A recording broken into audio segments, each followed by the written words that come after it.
देख रहे हैं हल्का हलचल। इस खास कार्यक्रम में हम सुबह सुबह आपको आपके हलके में लाइव लेकर जाते हैं और आपको बताते हैं कि आज आपके हलके में क्या कुछ खास रहने वाला है, क्या हलचल रहने वाली है। सबसे पहले आपको लिए चलते हैं हिसार, जहां से हमारे सहयोगी अनूप कुंडू हमारे साथ जुड़ गया। अनूप, आपसे जानना चाहेंगे आज क्या कुछ खास रहने वाला है, क्या हलचल रहने वाली है। जागृति, अगर मैं हिसार की बात करूं तो हिसार में आज राजनीतिक तौर पे काफी हलचल रहने वाली है। सबसे बड़ी बात यह है कि आज बीजेपी की ओर से भव्य बिश्नोई अपना उम्मीदवार बनाए गए हैं, वो नामांकन पत्र दाखिल करेंगे। उसके साथ साथ बीजेपी के प्रदेश महामंत्री भी आज बैठक लेंगे। इस प्रकार की कई हलचल आज रहने वाली है। कहीं न कहीं जेजेपी की जो बैठक चल रही है, जिसको लेकर के कहीं न कहीं ये माना जा रहा है कि जो कार्यालय खोले गए हैं उसके ऊपर बीजेपी के नेताओं के तो फोटो है, लेकिन जेजेपी के नेताओं के फोटो नहीं है। उसको लेकर भी आज बैठक होनी है। तो तमाम इस प्रकार की राजनीतिक सरगर्मियां रहेंगी। जागृति जी बिल्कुल अनूप, साथ ही साथ ये भी जानना चाहेंगे कि किस वक्त तक वो नामांकन कर सकते हैं, और जिस तरह से अब लगातार ये भी जो है कयास लगाए जा रहे हैं कि जेजेपी जो है वो कहीं ना कहीं इस चीज से नाराज है कि जो पोस्टर लगाए गए हैं उसमें जेजेपी के नेताओं की तस्वीरें शामिल नहीं है। जी, सबसे पहले मैं बात करूं टाइम की तो 11 बजे से 3 बजे तक का समय नामांकन का रखा गया है। इसके दौरान ही नामांकन पत्र दाखिल किए जाते हैं। और जिस प्रकार से जेजेपी के नेताओं की नाराजगी है वो बिल्कुल जग जाहिर है, क्योंकि जो मुख्य कार्यालय आदमपुर में खोला गया है वहां पर भी जो फोटो लगाए गए हैं वो भव्य बिश्नोई का है, कुलदीप बिश्नोई का है और बीजेपी के नेताओं का है।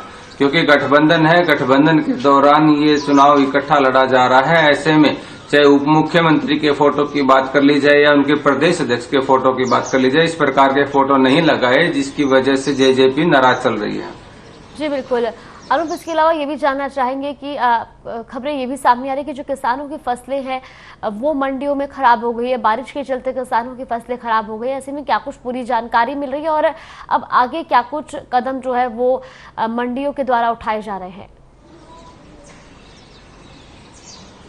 जागृति, किसान तो बिल्कुल बर्बाद सा हो चुका है, क्योंकि पहले जो बेमौसम की बारिश हुई थी उसकी वजह से खेतों में उनकी फसल खराब हुई थी और बहुत भारी नुकसान उसे उठाना पड़ा था। उसके बाद जो बची खुची फसल थी उसको लेकर के वो मंडी में पहुंचा और जहां पर उसकी फसल दोबारा बारिश होने से भीग गई या बिक्री में बहुत कम आ रही है, तो ऐसे में लेकर के किसान के सामने बहुत सारी परेशानियां आ रही है। हालांकि वो लगातार मुआवजे की मांग कर रहा है और सरकार द्वारा ये कहा गया था कि एक एक दाना खरीदा जाएगा। अब जो धान की फसल है उसको खरीदने में लेकर के भी दिक्कत आ रही है। कभी किसानों को नमी बता दी जाती है, कभी उसका दाना कमजोर बता दिया जाता है। तो इस प्रकार से काफी परेशानी का सामना करना पड़ रहा है किसानों को। जी बिल्कुल, कलावली से हमारे साथ जगदीश भी जुड़ गए। जगदीश, आपसे जानना चाहेंगे कलावली में आज क्या कुछ खास रहने वाला है, क्या हलचल रहने वाली है।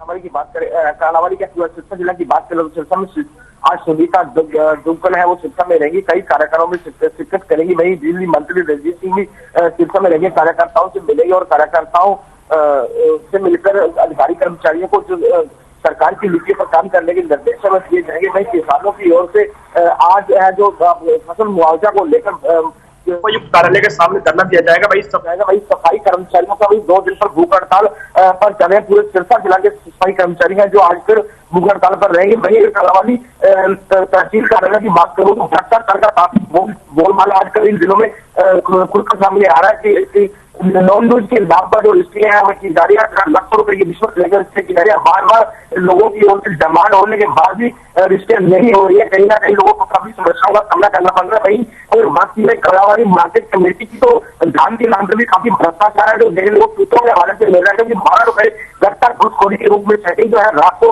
हुई है। 3 दिनों से किसानों को परेशान किया जाता था कि उनके धान में जो है नमी काफी है और जो दाना है वह मारा हुआ है। इस बात को लेकर कहीं ना कहीं ख्याल है वो परेशान से हुए। कॉटन की बात की जाए तो कॉटन में भी काफी घोटाला देखने को मिल रहा है।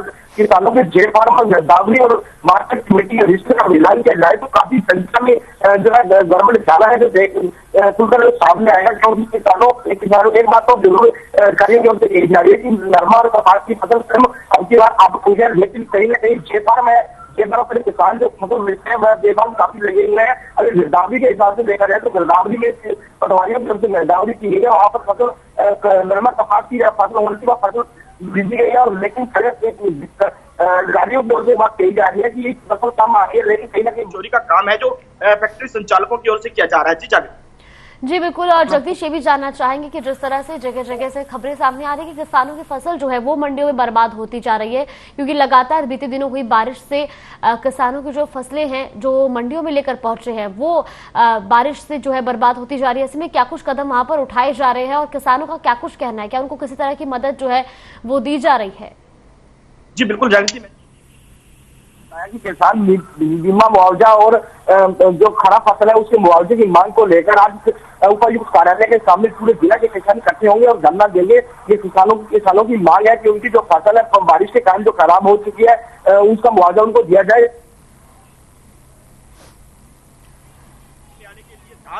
जो है मंडी में लाया जा रहा है उसको रखने के लिए कोई प्रबंध नहीं किया गया है। अगर थोड़ी सी भी बारिश आ जाती है तो किसान का जो धान है पीला सोना वह भीगता नजर आ रहा है और उसको लेकर कहीं ना कहीं किसानों को एक परेशानी का सामना एक और करना पड़ रहा है कि जो मॉइस्चर चेक करने वाली मशीन है, अगर अलग अलग मशीनों से मॉइस्चर चेक करा जाता है तो किसी में 21, किसी में 22 और किसी में 27 तक मॉइस्चर बताया जा रहा है। कहीं ना कहीं किसानों को के नाम जो है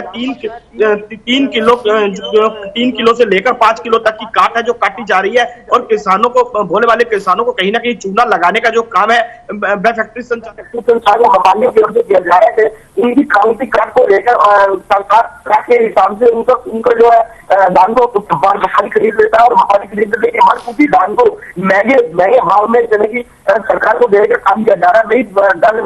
राइस मिल संचालकों की बात की जाए तो उनकी ओर से भी काफी घोटाला जो है बाहर जो देखने को मिलता है कि दुखी बिहार का जो चावल है वह लेकर सीधा भाग दिया जाता है और वो सीधे का सीधा जाने की पिसाई के जो लेबर है वह खाने का काम किया जाता है और काफी जो है सरकार को लगाने का काम है जो कालाबाजारी और किया जा रहा है। जी अनूप, आपसे भी जानना चाहेंगे, जिस तरह से जो है किसान लगातार परेशान है, ऐसे में लगातार बारिश भी हो रही है, लोगों का क्या कुछ कहना है, क्योंकि जगह जगह पे जलभराव जैसी स्थिति भी देखने को मिलती है?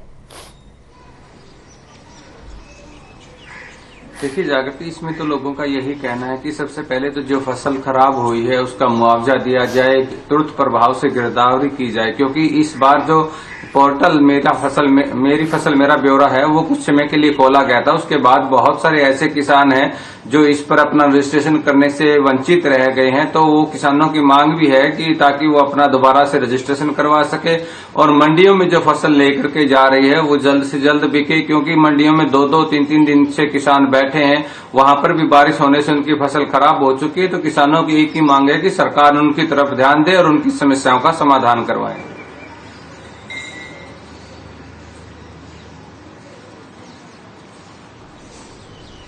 जी बिल्कुल अनूप, और जिस तरीके से बीते दिनों प्रदेश में डेंगू के मामले भी सामने आ रहे थे और ऐसे में अब क्या कुछ स्थिति बनी हुई है, डेंगू के मामले क्या अब कंट्रोल में है या अभी भी डेंगू के मामले जो है वो सामने आ रहे हैं? बिल्कुल जागृति, डेंगू के मामले लगातार बढ़ रहे हैं। हर रोज कम से कम 4 से 5 के करीब की एवरेज इतनी है कि जो मामले बढ़ रहे हैं उसको लेकर के, क्योंकि अब जो बारिश हुई उसके बाद बहुत सारे स्थानों पर पानी का ठहराव हो गया है जहां पर डेंगू के मच्छर पनप रहे हैं और फॉगिंग अभी तक हुई नहीं, जबकि मलेरिया विभाग द्वारा टीमें गठित की गई थी। कहा जा रहा था कि हर गांव गली मोहल्ले में फॉगिंग करवाई जाएगी, लेकिन कहीं पर भी नहीं हुई है।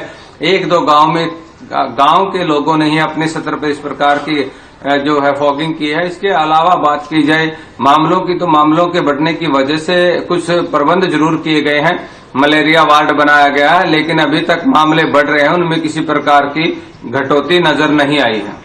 जी बिल्कुल, बहुत बहुत धन्यवाद अनूप आपका। जगदीश, आपका भी बहुत बहुत धन्यवाद हमारे साथ जुड़ने के लिए और तमाम जानकारी हम तक पहुंचाने के लिए। तो हलचल में आपने आज देखा जहां आदमपुर उपचुनाव को लेकर आज भव्य बिश्नोई अपना नामांकन दाखिल करेंगे, तो वहीं कई जगहों पर किसान परेशान है क्योंकि लगातार बीते दिनों हुई बारिश की वजह से किसानों की फसलें बर्बाद हुई और ऐसे में अब किसान इसकी उचित मुआवजे की मांग कर रहे हैं। फिलहाल हलचल में बस इतना ही। आप बने रहिए हमारे साथ। नमस्कार।